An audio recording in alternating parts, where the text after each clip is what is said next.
भगवद गीता पहला अध्याय पहला श्लोक। धृतराष्ट्र उवाच धर्मक्षेत्रे कुरुक्षेत्रे संवेता युयुत्सवः मामकाः पांडवाश्चैव किम कुर्वत संजय। अनुवाद। धृतराष्ट्र ने कहा, हे संजय, कुरुक्षेत्र की पवित्र भूमि पर युद्ध करने की इच्छा से एकत्रित होने के पश्चात मेरे और पांडु पुत्रों ने क्या किया। विवरण। राजा धृतराष्ट्र जन्म से नेत्रहीन होने के अतिरिक्त आध्यात्मिक ज्ञान से भी वंचित था।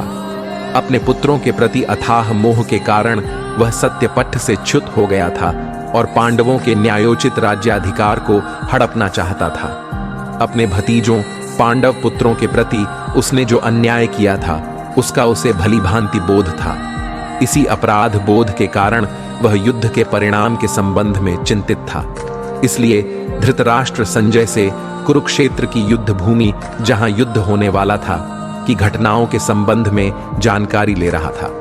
इस श्लोक में धृतराष्ट्र ने संजय से यह प्रश्न पूछा कि उसके और पांडव पुत्रों ने युद्ध भूमि में एकत्रित होने के पश्चात क्या किया।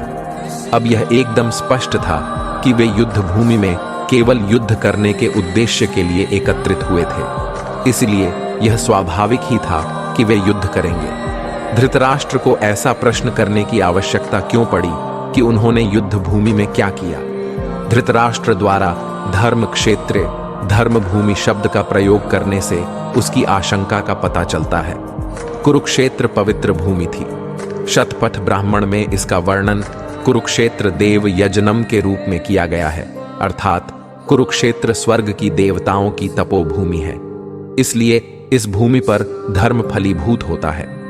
धृतराष्ट्र आशंकित था कि कुरुक्षेत्र की पावन धर्म भूमि के प्रभाव के परिणाम स्वरूप उसके पुत्रों में कहीं उचित और अनुचित में भेद करने का ऐसा विवेक जागृत न हो जाए कि वे यह सोचने लगें कि अपने स्वजन पांडवों का संहार करना अनुचित और धर्म विरुद्ध होगा, और कहीं ऐसा विचार कर वे शांति के लिए समझौता करने को तैयार न हो जाएं। इस प्रकार की संभावित आशंकाओं के कारण धृतराष्ट्र के मन में अत्यंत निराशा उत्पन्न हुई।